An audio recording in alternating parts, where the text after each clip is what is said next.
You're listening to Parasearch Radio, news, views and reviews from the world of the paranormal from across the UK and beyond.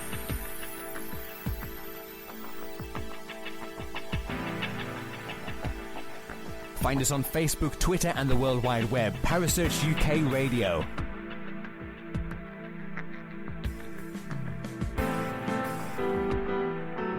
Parasearch Radio, broadcasting to the UK and beyond.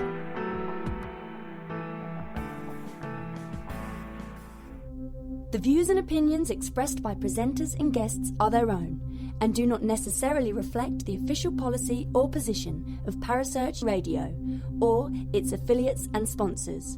Listener discretion is advised.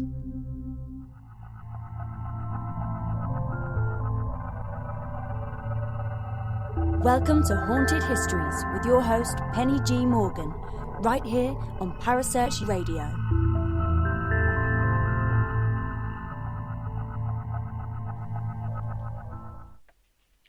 And a very good Wednesday evening to you all.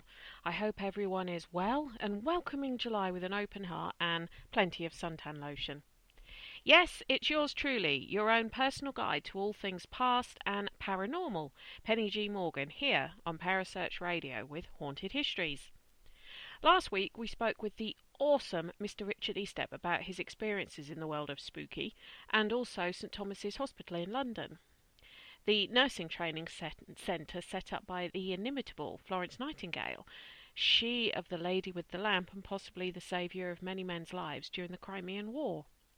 If you didn't get a chance to listen at the time last Wednesday, don't worry. You can still catch the show via our Parasearch page on Spreaker or even via YouTube if you prefer that route. The choice is yours. But don't forget to listen, especially if you're a fan of The Shining, because there's some information regarding, well, the hotel basically that Richard shared with us. Anyway, tonight, where are we going? Well, it's just me, myself and I'm afraid, for the next 50 minutes or so. We know we've been here before, and we did just fine when it was just you and I, didn't we? So let's try it again. Penny on her monologue of all things London docks. Yes, we're going to have a bit of a chat about the old docks of London. Now, if you don't live in London, or even know London very well, you're probably thinking, oh, what's the big deal? Well, interestingly, I find this quite surprising, the docks do not have that many tales of hauntings. The reason this surprises me is there's quite a few interesting tales linked to the place, which I can tell you, which I would have expected to give rise to tales of haunting, not least the amount of ships, etc., that were coming in, and we know how suspicious and superstitious sailors and the such can be. But that's later. We'll get to that later. First is the history bit. I do want to say a massive thank you to Vicky at the Port River Archives for all of her help on a history basis whilst researching this subject. If you are interested in learning more than I'll be able to cover in the short period of time that we have together tonight, go and visit the London Docklands Museum. It's based in one of the old sugar warehouses from when that area was part of the docks and is in West India Quay, part of the new Canary Wharf development. You can't miss it. I used to actually work a stone's throw away and promise myself every day that I would make time to go. It actually took me 15 years before I did, but it won't take me another 15 before I go back again. It's a really interesting place, lots of things to read, old footage of the docks being screened, and absolutely loads of genuine artefacts to look at. It's open daily from 10 a.m. until 6 p.m. Your only excuse is that you don't live close enough to London to get there. Oh, and did I mention? It's free. So, what would you like to know about the London docks? Well, I think maybe we should look at some of the docks and what they did. Keep in mind that these areas basically on the Thames, which was the main artery serving London for thousands of years. West India Docks is the first port of call for us, if you pardon my pun. I mentioned West India Quay just now with the Docklands Museum. The West India Docks are a series of 3 docks on the Isle of Dogs in London, in England, funnily enough, the first of which opened in 1802. The docks closed to commercial traffic in 1980, and the Canary Wharf development was built on the site. Robert Milligan, who was around from 1746 till 1809, was actually the one largely responsible for the construction of the West India Docks.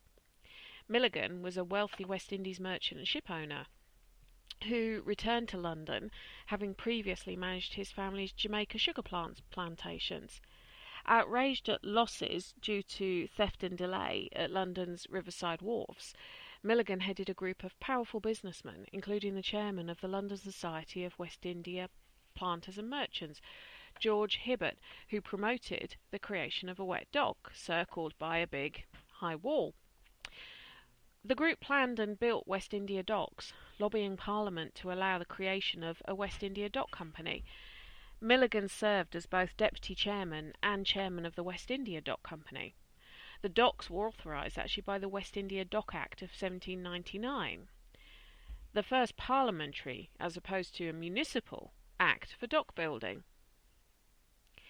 The original docks consisted of an import dock of 30 acres, which works out as about 120 metres. So these docks had an import dock, 30 acres, which was around 120,000 square metres of water, later named North Dock, and an export dock of 24 acres, which was about 97,000 metres squared, later named the Middle Dock. Between them, the docks had a combined capability to berth over 600 vessels. Locks and basins at either end of the docks connected them to the River Thames. These were known as the Blackwall Basin and the Limehouse Basin. Not to be confused with Regent's Canal Dock, also known as Limehouse Basin. He said bacon then. Can tell I'm hungry. To avoid congestion, ships entered from the eastern Blackwall end. Lighters ended from the Limehouse end to the west. Lighters were a kind of barge. A dry dock for ship repairs was constructed connecting to Blackwall Basin. Subsequently, the North London Railway's Poplar Dock was also connected to Blackwall Basin. The dock's design allowed a ship arriving from the West Indies to unload in the northern dock, sail around to the southern dock, and load up with export cargo in a fraction of the time it had previously taken in the heavily congested and somewhat dangerous upper reaches of the Thames. Around the import dock, a continuous line of 5-storey warehouses was constructed, designed by architect George Gwilt and his son, also named George. These Victorians were an imaginative lot when it came to naming their children, weren't they? Anyway, maybe it was so that they wouldn't forget their name because they worked out it was the same as their own. But anyway, sarcasm aside. The export dock needed fewer buildings as cargo was loaded upon arrival. To protect against theft, the whole complex was surrounded by a brick wall 20 foot high. Now, if you don't work in imperial measurements, 20 foot is about 6 metres. Pretty high. The 3 docks were initially separate, with 2 northern docks interconnected only via the basin at each end, and South Dock connected via a series of 3 basins at the eastern end. Railway access was very difficult. Under Port of London Authority control, cuts were made to connect the 3 docks into a single system, and the connections to the Thames at the western end were filled, along with the Limehouse Basin, and with it the western connection between the 2 northern docks. This allowed improved road and railway access from the north and the west. South Dock was also connected to the north end of Millwall Dock. Its enlarged eastern lock becoming the only entrance from the Thames to the whole West India and Millwall system. So it was predominantly goods such as sugar being brought into the West India docks, as it was coming from the West Indies. You see the link? Anyway, sugar was just one item amongst any number of commodities which was brought into Britain and packed in bags or sacks. Dried fruit, spices, beans, etc. all came from the West Indies and South America. Sugar bags, however, were heavy, and as long as they stayed packed, were relatively simple, albeit physically exhausting, to unload. Unfortunately, depending upon where your sugar consignment was from, had a direct correlation with its quality of packaging.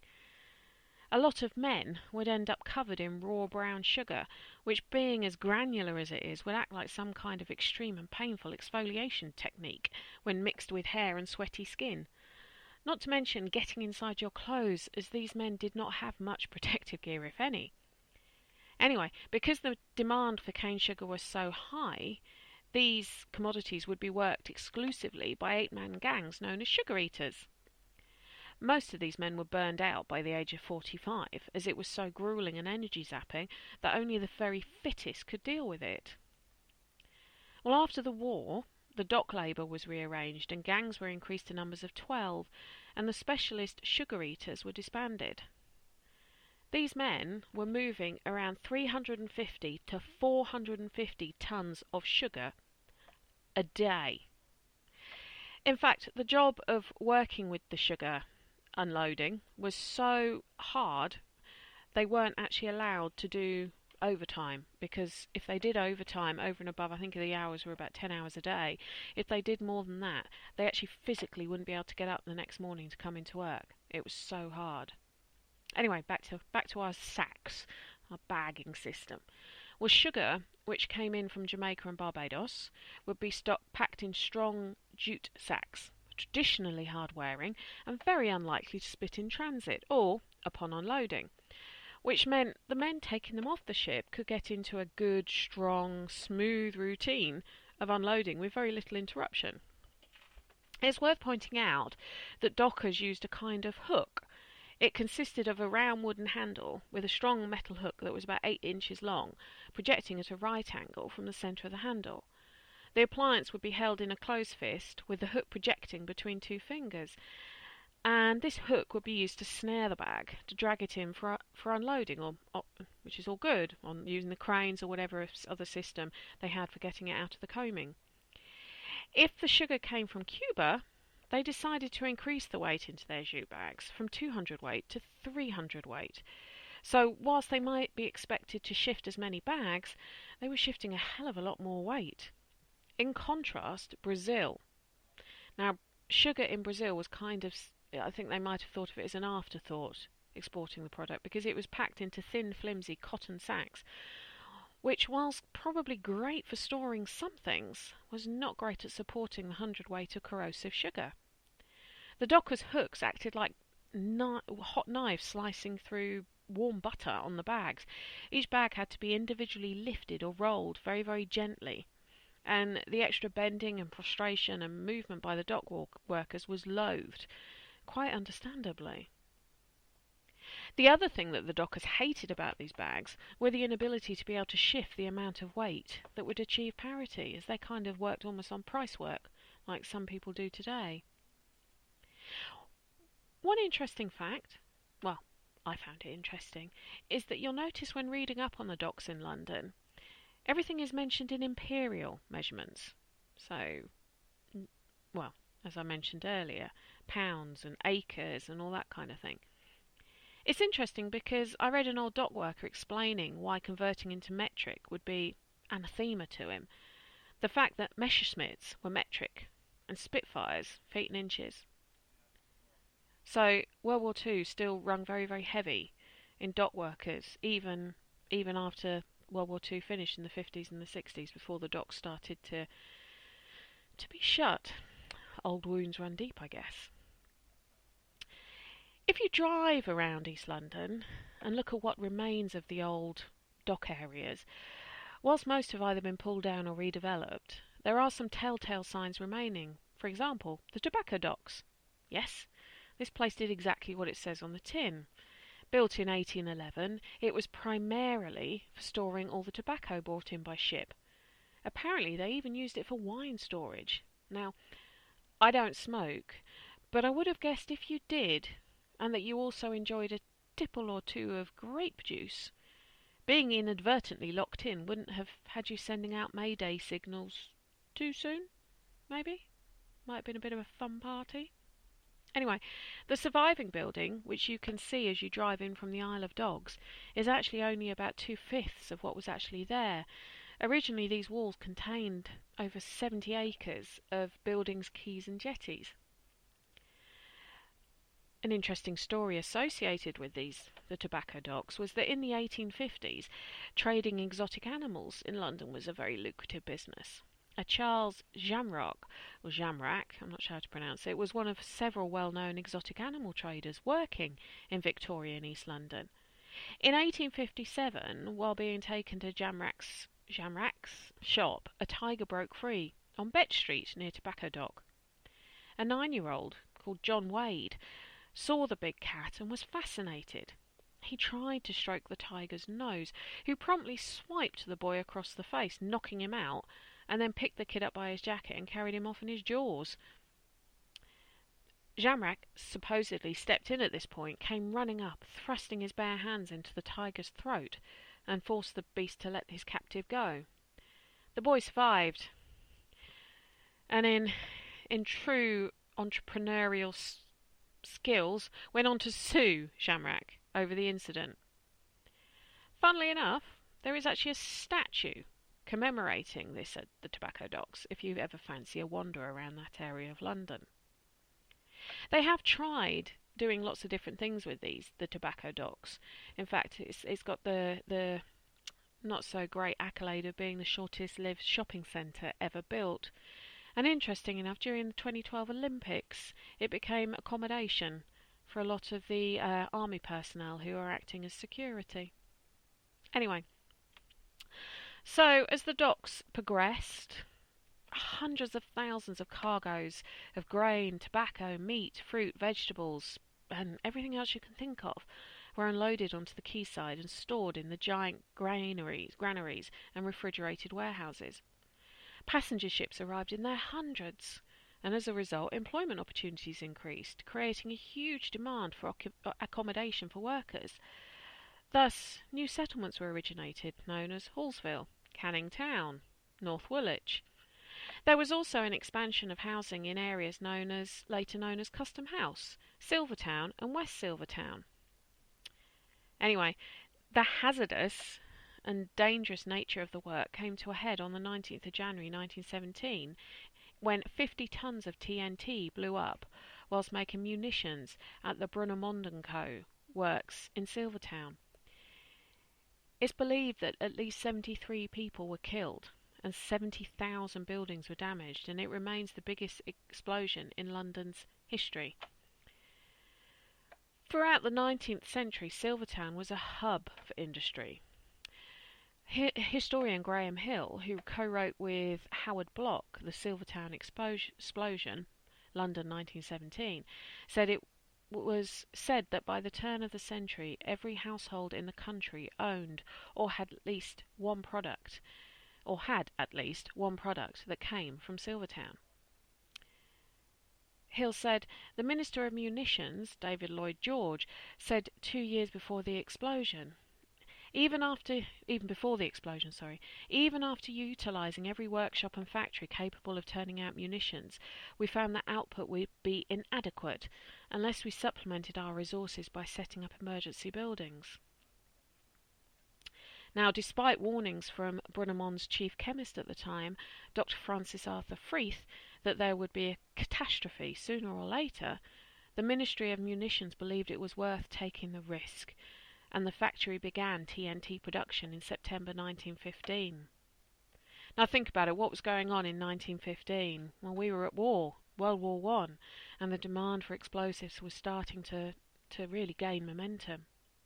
Anyway, another chemist, a Dr. Andrea Angel, was drafted in to help oversee the production and to guide the workers who were, some might say, quite inexperienced in chemistry. 2 years into the First World War, so 1916, the army was facing a crippling shell shortage. You try saying that fast, shell shortage.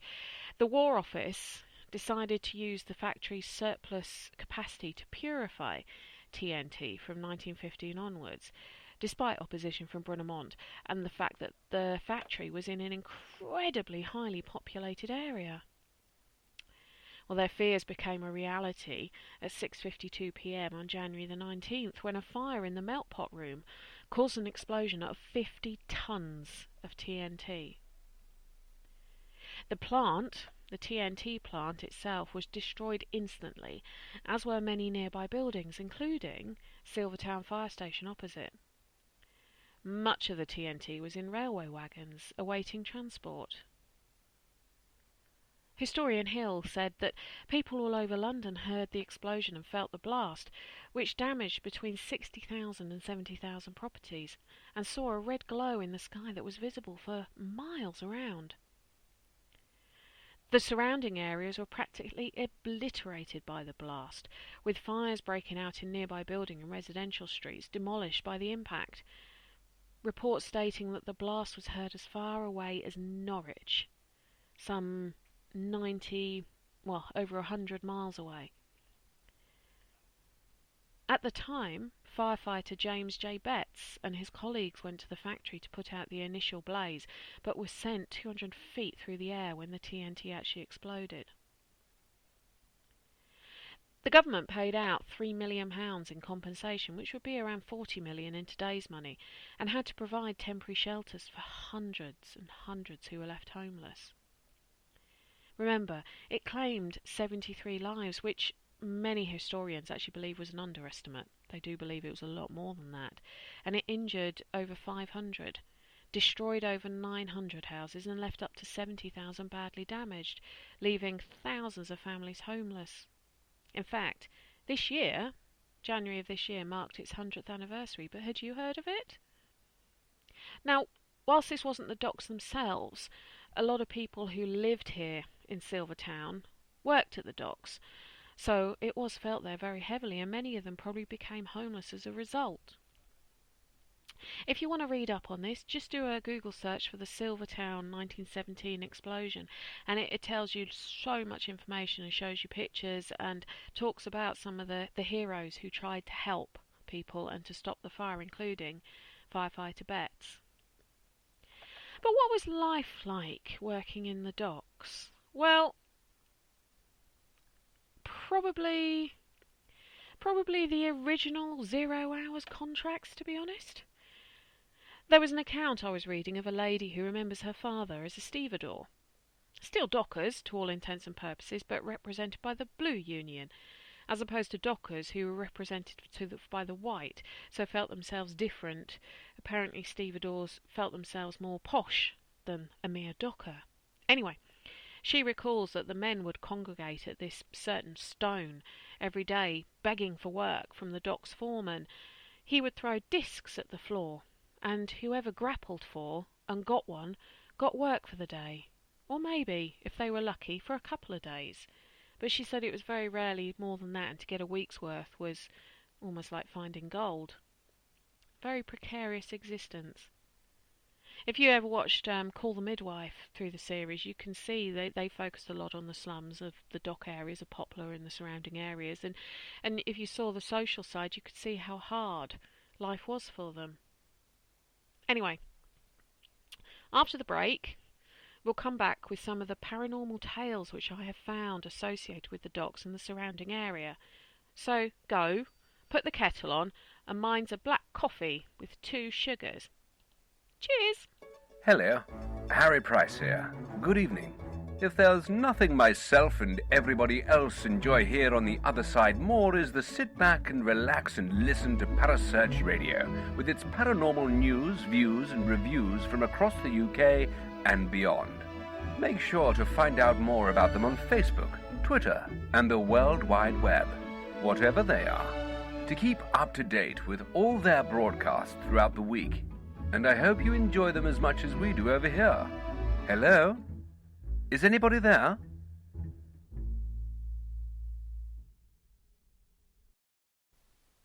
And now we're back.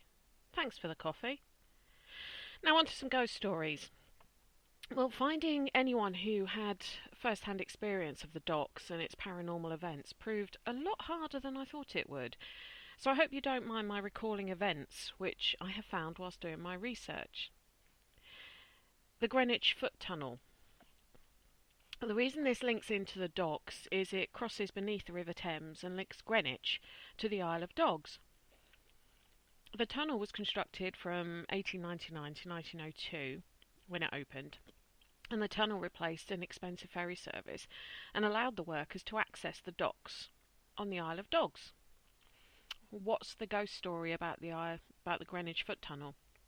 Well, supposedly, those visiting the tunnel from the Cutty Sark Gardens on the other side experience echoes and an unsettling time as they walk the 370 metres of the tunnels. Although there are no resident ghosts that have been documented, many visitors say they feel a very strong presence and the feeling of being followed until reaching the other side. The fact that a lot of those workers were probably going to work and everything else that used the tunnels 100 years or so beforehand, probably still wondering why these people aren't dressed in the right garb for working in the docks. Anyway, another interesting one is the London Blackwall tunnels. Now, because this tunnel was originally opened as a single tunnel in 1897 by the actual then Prince of Wales, it was a major transport project to improve commerce and trade in the London's East End. And it supported a mix of foot, cycle, horse-drawn and vehicular traffic. Again, it's very near the docks, and it wouldn't have been surprising if people from the docks would have used it. By the 1930s, the capacity it could hold was becoming inadequate as a single bore, and consequently a second bore was opened in 1967, handling southbound traffic, whilst the earlier 19th century tunnel handled northbound. Well, what's the haunting in the Blackwall Tunnel? Well, supposedly, and there is some dispute as to whether it is a boy or a girl, but somebody in the 1960s was killed in a motorcycle accident. And this girl, or potentially a young boy, there's a bit of discrepancy, now flags down motorcyclists and asks for a lift to Leigh-on-Sea, near Southend in Essex. She always seems to disappear from the back of the bike en route, and once the address is checked by the rider who wonders where she's gone, it's discovered that she died many years previously. This story is one of the most prevalent ones I found when looking for stories to do with the docks and the surrounding areas. Another one, unsurprisingly, is the Canary Wharf Underground Station. Now, obviously, Canary Wharf as a development, the office development, is actually built where the docks would have been, so there is probably still quite a bit of residual energy, and even those journalists who work in the big tower have reported hearing dogs walking around and footsteps behind them in the actual tower blocks that they work in, and that there's no one there when they turn to look. Anyway, Canary Wharf Underground Station, slap bang in the middle of the docks. Well, apparently 10 years ago or so, someone was taking a photograph of themselves at the station, and when they looked at it, they could see a black and white figure behind them on the colour photograph, and the figure was that of a young man, but he wasn't seen by the person who took the photograph. He was only seen afterwards in the actual photograph itself, and he was looking directly at the camera. Interesting, especially when you consider what would have been on the site previously. Another one is somewhere called the Gun Inn in Docklands, again, the docks area, and this is an interesting one.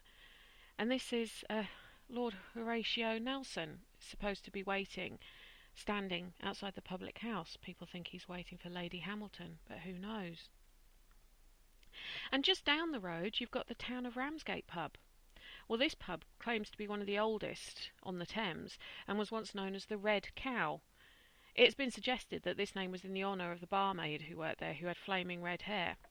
But the present name came from the hometown of fishermen who, many years ago, would bring their catch up the Thames to Wapping Old Steps, just outside the pub, to sell at the market.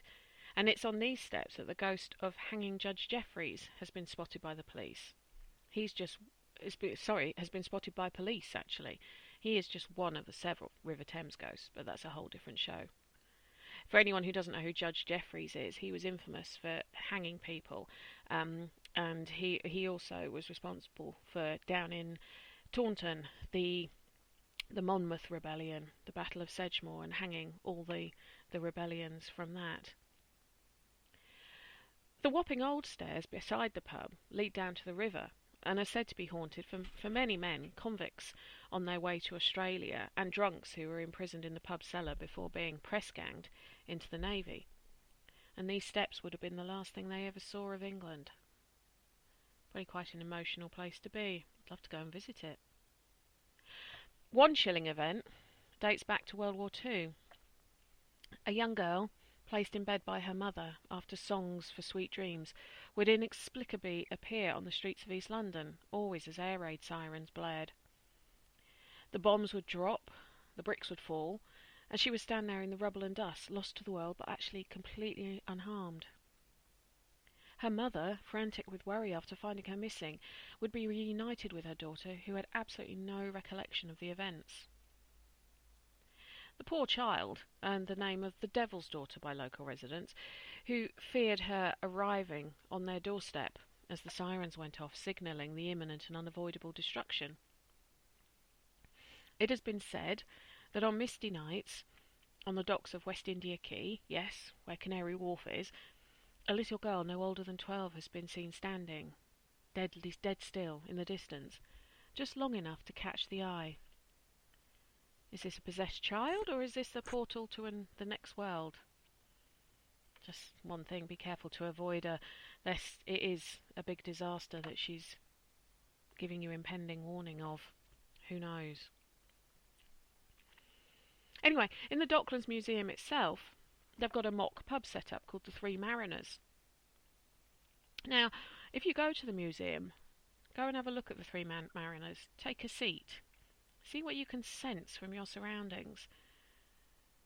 This is just one of the many areas in the museum that visitors have reportedly had strange experiences, from taps on the shoulder to ghostly faces appearing in photographs.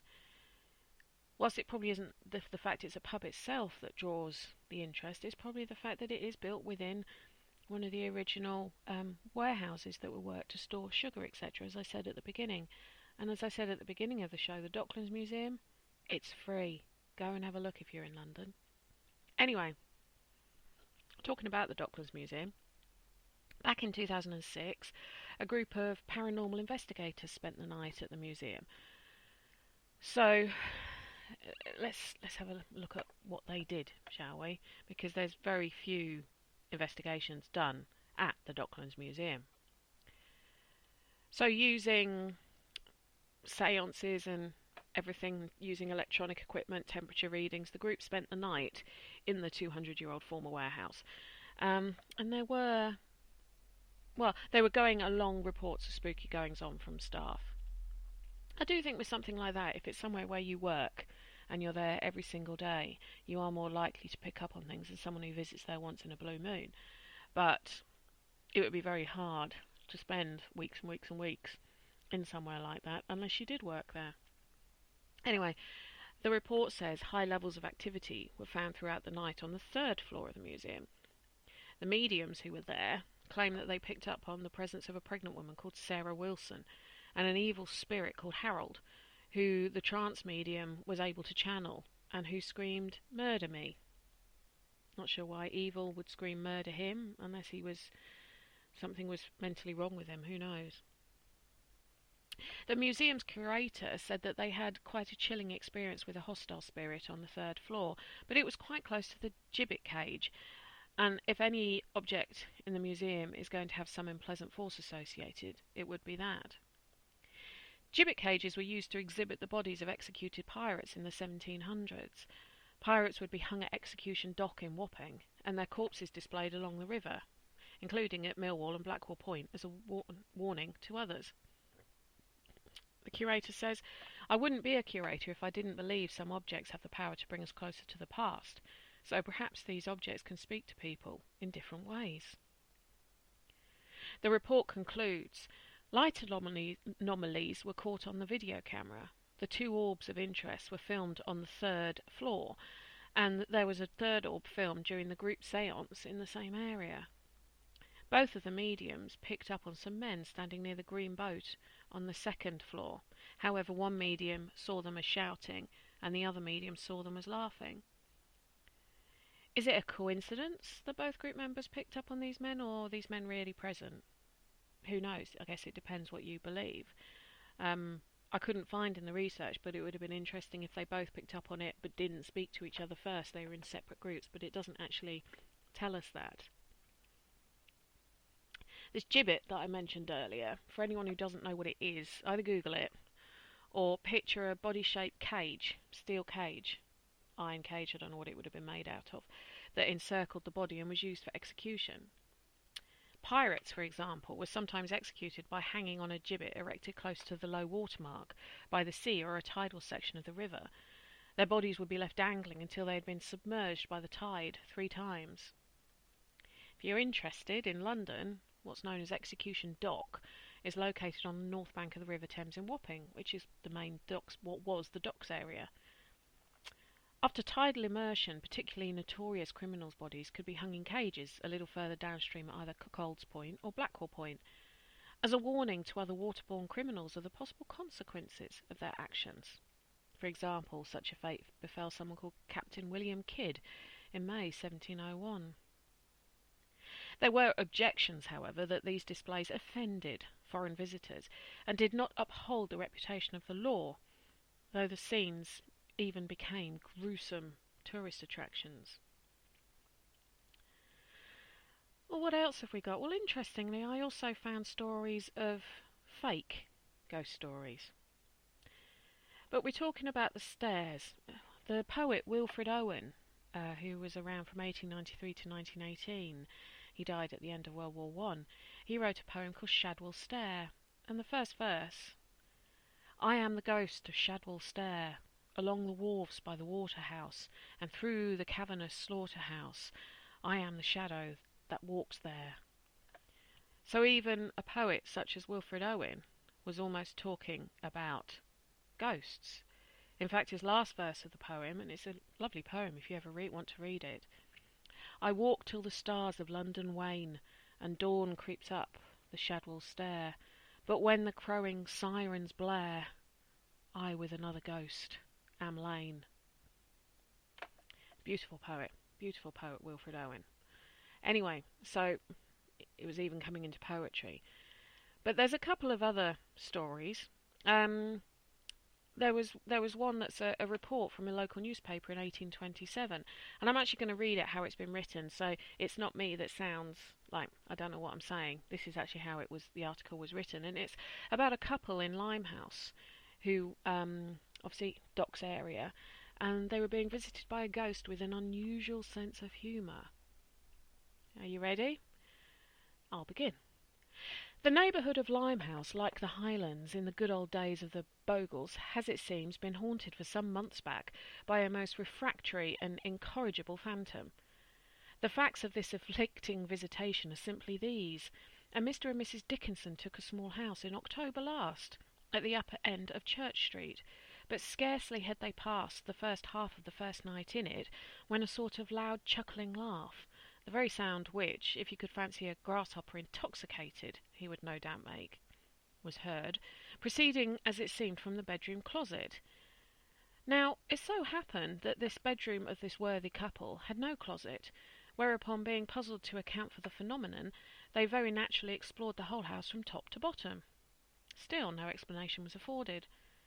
The next night, at the same hour, the same fat, chuckling laugh was heard, and as it appeared close to Mr. Dickinson's ear, that much injured individual jumped up, and throwing his inexpressibles indignantly, but with a due regard to decorum around him, he rushed again into the adjoining room, where, however, nothing was found that could throw at all light upon the mystery. Meantime the confounded cachinnations continued, first 3 short, broken-winded laughs, then a halt, then a long asthmatic ululation, the whole wound up by a solemn midnight stillness. The affair now became truly distressing. To think that an attached couple, when absorbed in those chaste connubial endearments on which all married folks set so high a value, to think, we repeat, that an amiable pair thus engaged should be interrupted by the villainous laughter of a ghost. The bare idea is revolting and fully justified Mr. Dickinson in his application to the parochial authorities. This he did on the 3rd night, but alas! What can a beadle or even a parish clerk avail against the evil one? Every night, albeit a brace of undaunted constables kept watch in Mr. Dickinson's apartment, the cacophonous interruption continued till the whole set were fairly laughed to scorn. This was some weeks back, but the noises we should observe are heard up to the present time, though as they have appeared more asthmatic of late, it is hoped that the fiendship owner may one night break his wind and die. Meanwhile, the house, like Ossian's dwelling of Moyna, only infinitely more touching, is desolate, for Mr. and Mrs. Dickinson have evaporated, and no one has since been found at all desirous of being laughed at into fits every night by an ungentlemanly good-for-nothing goblin. Here the affair rests at present. So, translating that, does it mean someone burst out laughing every time they were, getting jiggy with it? I think that's what it means. But it's an interesting story, and, reading that put hairs on your chest. One of the other ones that's quite funny is back in the 1970s. A magazine printed the story of a famous ghost that haunted the Wapping and Limehouse riverfront, known as the Phantom Vicar of Radcliffe Wharf. Now, this Phantom Vicar was supposed to have run a seaman's mission in the 1770s, and although respected by the local community for his good deeds, he did, however, have a nasty sideline of killing his guests for money and throwing their bodies into the water. Supposedly the story ran that workmen had seen him, and police had seen him, and lots of other people had said that they'd seen this vicar. Anyway, in this article in 1970 that was written by Frank Smith for the Man, Myth and Magic magazine, there was all these quotes from people who said this vicar existed and that they'd seen him, and local people who worked on the river would never go down near the wharf after it was dark because of this ghost. After the article, other magazines and books often made reference to this Phantom Vicar who haunted the riverfront. It was even featured on a TV special. I haven't been able to find out which one, but I found multiple reports that it was. However, 5 years later, 1975, Frank Smith, who was the staff writer on the magazine, in an interview with the Sunday Times, confessed that he'd invented the story. His motive was that he was so fed up with stories about modern ghosts that he decided to invent a good old-fashioned ghost and the derelict wharf seemed a perfect location for this mythical vicar. The reaction to the original story was such that it became accepted that there was a phantom vicar, and even when Smith himself tried to convince some old river workers that it was fantasy, they replied they had heard the story from their grandfathers when they were boys. Which perhaps proves one thing, that these stories may not be real, but you try telling people that. They want to believe them. Anyway, my last actual spooky story is the East India Docks area. The old Victorian poplar baths that are there had myths of being haunted. The original Victorian structure was commissioned under the 1846 Baths and Washhouses Act to provide facilities for slum dwellers of the old East End. Now, this would have included a lot of people who worked in the docks. In 1933, it was rebuilt in a more Art Deco style, with actually a removable floor over the pool to use as a 1,400-seat theatre, dance hall, exhibition gallery or sports hall. But when its popularity declined in the 1970s, it had to finally close to public in 1988. Former security guard Robin Blay, whose late father Alan Blay worked at the Poplar Baths, he worked there before it actually closed for good in 1989, said, "My dad told me they often heard footsteps at night when the place was empty."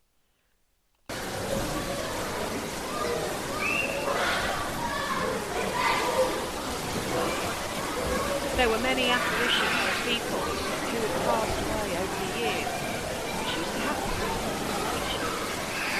They are said to have included a man who had a heart attack in the ground. Not very pleasant, I guess. But not surprisingly, really, if you think of people enjoying themselves, and back in the late 1800s, not many people would have had access to a pool or a bathing area, so it was probably quite a good jolly. And as most of the dock workers worked, as we know, long hours, long days, and hard work, that kind of family time together was probably quite valuable. So maybe this is a case of very good memories.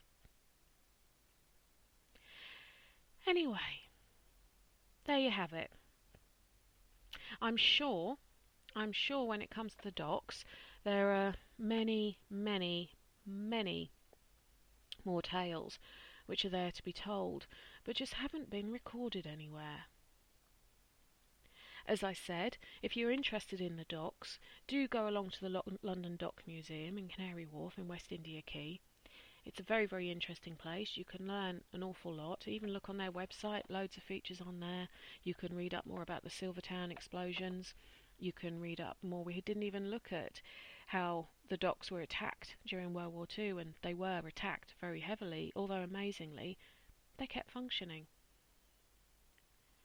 But do go and read up on it. And if anyone has got any stories of hauntings that they've had passed down to them from the docks, or even anyone who's worked in Canary Wharf and have experienced things, please do tell us. I did work in Canary Wharf for about 4 years, and I would like to say I experienced things, but I can't honestly guarantee I did, because I don't know if I'd have been actually sober when I experienced them. So it could be paranormal, or it could be alcohol, who knows. But it wouldn't surprise me if some of these sites had spirits attached to them, with the amount of hard work and, well, it was their lives really, working in the docks. You were a docker. I do hope you enjoyed our show about the London docks. Next week we're going to be visiting Warwick Castle with Ghost Ventures. Should be an interesting one. And the week after that, we're going to be looking at the Gunpowder Museum in Waltham Abbey, probably touching on a bit of World War I history again there as well. And that's going to be with Twilight. Don't forget, we have loads of shows on every day with a variety of different subjects, whether it comes from witchcraft to different kind of ghost investigating equipment and all other areas. And if you miss one, fret not, you can catch up with it on the Spreaker page or even YouTube, Parasearch Radio. But please, Facebook us, tweet us, contact us on our website. We want to hear your stories.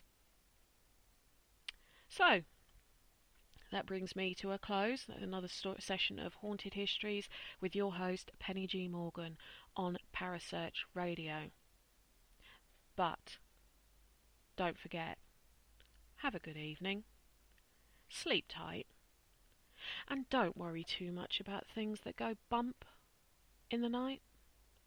Thank you for listening. Don't forget to join us for more shows throughout the week. Find us on Facebook, Twitter, and the World Wide Web to keep up to date with all the shows right here on Parasearch Radio.